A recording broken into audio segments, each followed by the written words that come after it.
morning, everyone, and Merry Christmas. We've got 2 football games coming up today that we're going to talk about today. Nothing too crazy. We're going to talk about the Chiefs-Steelers game. We're going to talk about the Texans-Ravens game. And you guys are going to be able to get back to your Christmas mornings. Thank you for tuning in. Thank you for watching. And take out your coffee, sit back, relax, and enjoy the festive show.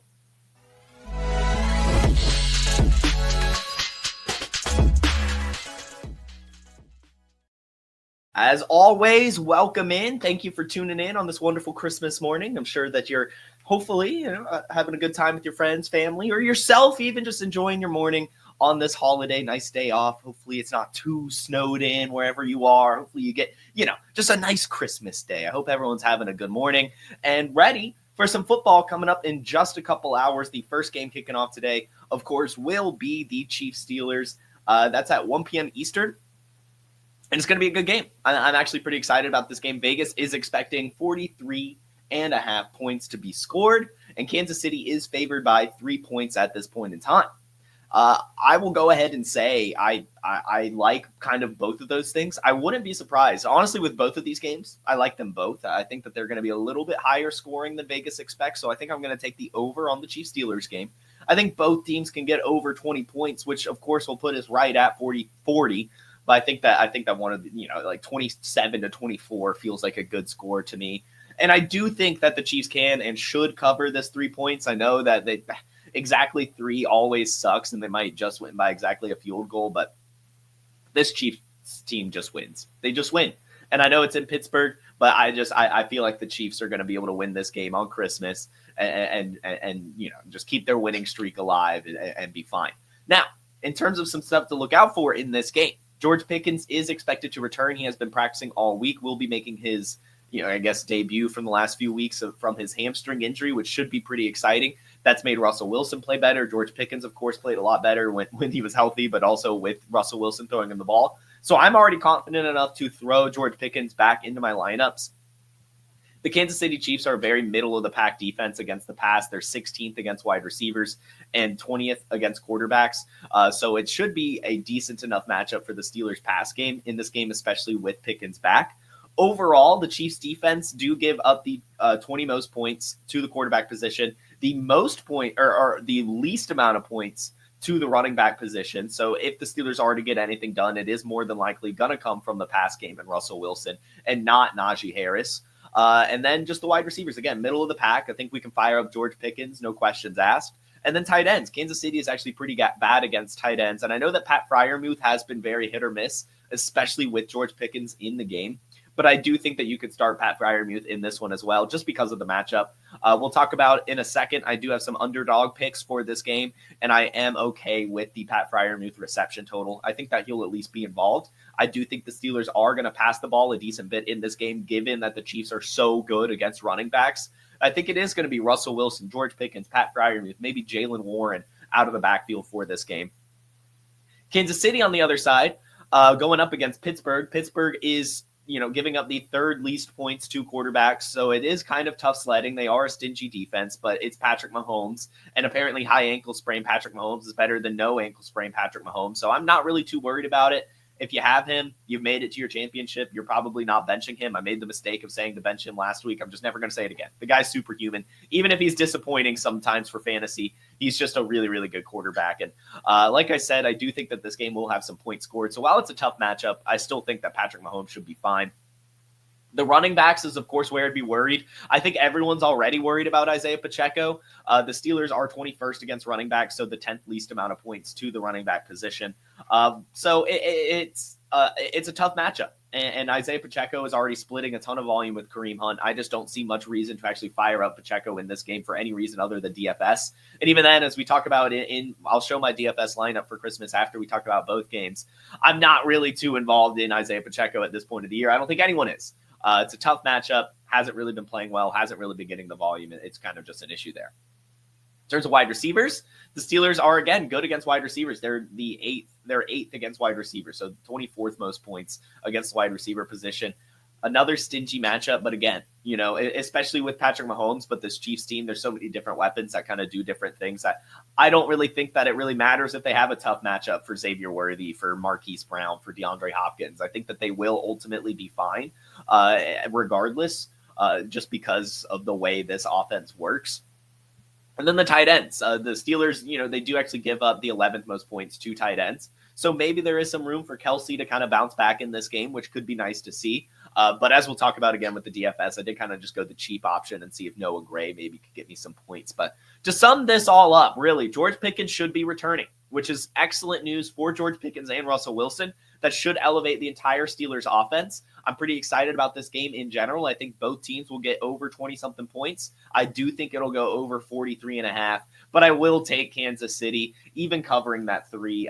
The Chiefs are just so hard to beat in the regular season for some reason. I don't know what it is this year. They're just winning these games. And I know the Steelers getting George Pickens back at home should kind of pump them up, but I can't go against the Chiefs, even with the spread. That's a tough one at 3. Like, they might win by exactly 3, but they could also very well win by 4. So I'm just going to take the Chiefs. I will take the over on the 43.5.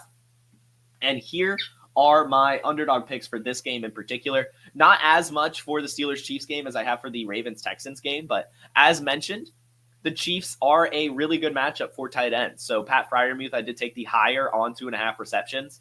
That's been very hit or miss this season, especially with George Pickens in there, but I think he could get 3 or 4. I just really do. I think the Steelers team is going to be passing the ball, so I think that should be fine, especially with it being a good matchup.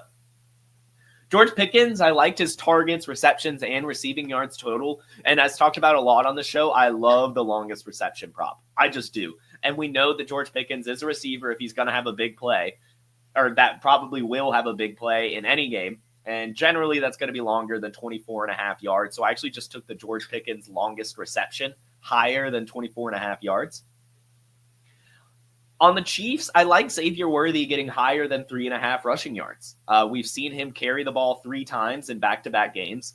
And even in games where he only has 1 carry, whether it be a sweep, he normally gets about 4 or 5 yards on it. So I know it's a risky one. He could very well get tackled at the line of scrimmage and not have enough volume. But I think with the Patrick Mahomes high ankle sprain, as we've seen, he does get a little bit more work out of the backfield. I think it just takes 1 run for him to get like 5 yards, and we're happy there. And then Hollywood Brown, another player that if he's going to get involved is probably going to have a long reception. So 17.5 for his longest reception I thought was a fun prop. We just saw him get 8 targets. So I think that proves that he is involved in this offense and that we can, use him in DFS and especially kind of bet on him in underdog. And I like the longest reception again, because that's just the type of receiver he is. If he's going to catch a ball, more than likely it's going to be longer than 17 yards. So we're taking that. So this is a 4-leg. Little preface, of course, I never throw a lot of money on these. This is only $3 for like $30 or something like that. Do what you can stomach. These are parlays. They're difficult. I don't want, to give gambling advice and you guys, bet the house on this thing. But it is still fun, just a little extra way to watch Christmas Day and have a little extra stakes in the game. So these are the picks I went with. This is where I put my money. But again, only a couple bucks on this one. And I recommend you do the same. The next game we have is the Houston Texans, Baltimore Ravens. This one will be at 4:30, and it does project to be a pretty good game. Vegas does have the total a little bit higher in this one at 46.5, and the Ravens are favored by 5.5 points on the road. So I will say I think we could go over 46.5.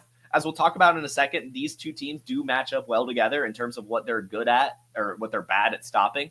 So I do think that we'll go over the 46.5. Even the Texans without Tank Dell, I think that they'll be able to score some points. I'm expecting a massive Nico Collins game. And I do think that, again, I'll take the over on the 46.5. But I think the Texans can cover the 5.5. I know that they've been a very hit or miss team. And it's always hard to kind of bet on that. But I do think that they could cover the 5.5, especially at home on Christmas. I just think that they'll want to play a little bit better and keep this game close. And again, the Baltimore Ravens have a really bad secondary that really should benefit the Texans in their passing game. So I really think this game can be close. I think that whoever gets to 30 first is basically going to win the game. But I think that the Texans can definitely cover that 5.5. I would say the Ravens still probably win it. I'll probably give it to them maybe by a field goal or like by 2 points or something like that. Like as time expires, Justin Tucker kicks it through or something. But either way, I'll take the over on the 46.5. And I will take Texans covering the 5.5 point spread. In terms of injuries, we do know that Tank Dell was placed on IR.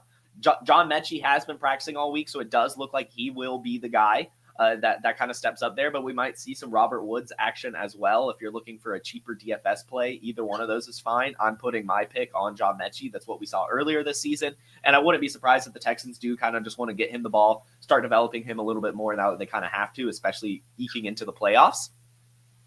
And then on the Ravens, Justice Hill and Nelson Aguilar are concussed. I know that those aren't like great options there, but in terms of Justice Hill's concussion, looks like Rasheen Ali will kind of get that change of pace work behind Derrick Henry. But mostly it should just mean that Derrick Henry is going to get the rock a ton, which is excellent for Derrick Henry managers. And then Nelson Aguilar's concussion just means we could take a fun DFS swing on Devontae Walker if we really want, but probably not.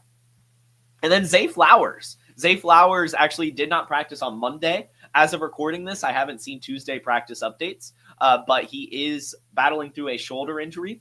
Harbaugh has come out and said that he thinks he'll play and is optimistic, but if he doesn't, Rashad Bateman becomes a very interesting flex play this week. And definitely a fun DFS play. It would basically just be him, especially with Nelson Aguilar out as well. I think Zay Flowers will play, though. And even with him playing through the injury, I think you have to start him. At least in full PPR and standard, you could probably bench Zay Flowers, being honest. But in full PPR, I think you just got to roll with him, even playing through the injury. And as we'll talk about in a second, really the only player I'm worried about in this game in general is going to be Mark Andrews. And even then, it's going to be hard to bench a player like that, especially in a game that I think will end up being a pretty decent shootout. So Baltimore, their defense against quarterbacks, they are giving up the 5th most points to opposing quarterbacks, which again lines up with CJ Stroud having a pretty decent game. And versus wide receivers, they're giving up the 2nd most points to wide receivers. So again, I just think this is a massive CJ Stroud, Nico Collins game. I love those players a lot for this matchup. I think they'll be kind of league winners this week. And like 15 targets for Nico Collins, really just a true monster performance by him, and CJ Stroud as well. I really am expecting a pretty big game for those, especially as the Ravens are only giving up the 24th most points to running backs, so a top 10 team against the running backs. And then the tight ends, they're kind of they are giving the 12th most points to tight ends, so maybe Dalton Schultz could work in there a little bit. But for the most part, I just really think it's all going to go to Nico. I think he's going to have a monster game. And then Houston is giving up the 12th most points to quarterbacks, the 29th most points to running backs. But you're going to be starting Lamar Jackson and Derrick Henry anyway. I don't think you really care about that matchup. But for wide receivers, they are giving up the 7th most wide receiver points. And that's why I still say if you have Zay Flowers in PPR, you could start him. And that's why I say that Rashad Bateman becomes a very interesting flex option if Zay Flowers does not play. And even if he does play, right, we've seen Rashad Bateman show up a couple times this year. So we might have a random ceiling Bateman game in week 17. Definitely keep your eye on him, as we'll see in the DFS. I did throw him on my DFS lineup for fun, just because he does have that ceiling and a decent matchup there. And then tight ends. The Texans are very good against tight ends. They are giving up the 25th most points to tight ends, so a top 10 tight end matchup. And they're giving up like the least amount of yards per game to tight ends as well. And with, it being Mark Andrews and Isaiah Likely, Mark Andrews, the more inline tight end, I think he would be the one kind of having a tough sledding day. But again, it's kind of tough to want to benchmark Andrews. You've made it this far. He could very easily still score a touchdown. And especially if Zay Flowers is out, you're definitely not going to want to benchmark Andrews. But if Zay Flowers does play, you might be okay benching him, to be honest. It's a tough matchup. It really, really is. We've been benching tight ends against the Texans all year. I know it sucks, but again, I do think that this game will be high scoring enough to where I'm fine if you start really any of the players in this game. I really do like this game. Should be a fun one. And this is the underdog ticket I have put together. So with no Tank Dell, I do think that Joe Mixon will be involved as a pass catcher a little bit more, especially with this being a potential shootout. So Joe Mixon higher than 2.5 receptions felt like easy money to me. So I chose that one. Lamar Jackson higher than 264 pass and rush yards. That just felt low to me, especially combining the rush yards. I think that Lamar Jackson can get there. Again, I do think that this will be a little bit of a shootout, and Lamar Jackson will get it to that yardage mark, whether it be like 200 pass yards and 70 rush yards or 250 pass yards and 20 rush yards. I don't care. Either way, I think he's going to get there. I have CJ Stroud over 1.5 passing touchdowns. I do think he can have 2. I know it'll be tough without, Tank Dell back there, but again, this is a really good matchup for quarterbacks, really good matchup for wide receivers. I do think that Nico Collins and CJ Stroud will have a solid game. And on that note, Nico Collins, I do have higher than 89.5 receiving yards. We haven't seen him really do this over the last few weeks. He has been kind of quiet, but he's still at least finding the end zone. And again, the Ravens are giving up the second most fantasy points to the opposing wide receivers this year. Is a really, really solid matchup for Nico Collins. I think he'll be able to dominate in this game and have nearly 100 yards, as well as CJ Stroud having 2 passing touchdowns or more. And lastly, I know that Houston is really good against running backs, but anytime I see Derrick Henry higher than, 0.5 rush or receiving touchdowns, I'm just going to put some money on that. So again, only threw $3 on this for like 30 something dollars, not trying to break the bank here, but just want a fun little parlay to watch. And I like these options a lot. Pick and choose. You can also make one ticket between the 2 games if you like one from the Chiefs Steelers and a couple from this Ravens Texans as well. But these are the picks that I liked on Underdog currently. So go check those out and have some fun. And that's really the preview for both the games. As mentioned, I do have a DFS lineup. Again, I really love CJ Stroud and Nico Collins on Christmas. So CJ Stroud's my quarterback. I put Nico Collins as my main wide receiver. Again, I just love myself some Derrick Henry. Any option to have Derrick Henry, I'm going to throw him in there. Plus, don't really like the running backs in general this week. Maybe I should have done Joe Mixon. That might have been the better option. But hey, we're going Derrick Henry. He's the king, especially in the winter. You just got to rely on him. Jaylen Warren, again, I do think that the Pittsburgh Steelers are going to pass the ball a decent bit in this game just because it is going to be tough sledding in the ground. So I think Jaylen Warren's a fun little option out of the backfield. Catch a few passes, get you, 10, 15 points just in PPR. Again, I am confident with starting George Pickens. I think he'll have a really solid game and get utilized just as much as he was before the injury and be a big benefactor of Russell Wilson's cannon. And so I threw him in there. John Mechie, again, I think that he's going to be the one that steps up in Tank Dell's absence. We saw that earlier this season. It is hit or miss, but it's just a really good matchup against Baltimore. I think they're going to be throwing the ball a ton. I think that he could get there. Very cheap price. At tight end, again, going Noah Gray. The Steelers are not very great against tight ends. And I just don't trust Travis Kelce right now. Noah Gray being very lightly used, but still used. And I wouldn't be surprised if he gets like an annoying touchdown. Rashad Bateman, I threw in there. Just, that was the last player to throw in. And he was right around the money that I had left. And again, I just think that, especially if no Zay Flowers, I think he'll be huge. But even with Zay Flowers, we could see a big game. The Houston Texans are not great against wide receivers. Should end up being a shootout. We've seen the ceiling games from Rashad Bateman. And I think that he'll be a player that people are a little scared to throw into their lineup. So that's my DFS lineup. I did do Chiefs defense just because I felt if anyone's going to turn the ball over, it'd be Pittsburgh. And that's really it, right? Yeah. This is my lineup. These were my underdog picks. If you want, I'll pull them up real quick. You can pause. And that should do it. I hope everyone enjoys these games today. I hope if you're playing anyone in your championship that is on the Chiefs, Steelers, Ravens, Texans, I hope they play well for your sake. And I hope you enjoy the rest of the day with your family, with your friends, with yourself, whatever you've got going on. Enjoy Christmas. Enjoy the holidays. Merry Christmas to you all. Make sure you hit that like button. Make sure you subscribe. And I will see you all tomorrow for a Week 17 little championship preview action. Peace. Hey, I want to thank you for being part of this broadcast. If you have any thoughts on it, leave a comment. If you enjoyed it, make sure you leave a like. And if you want to see more shows on the Player Profiler channel, subscribe to it. That's how we know you want more.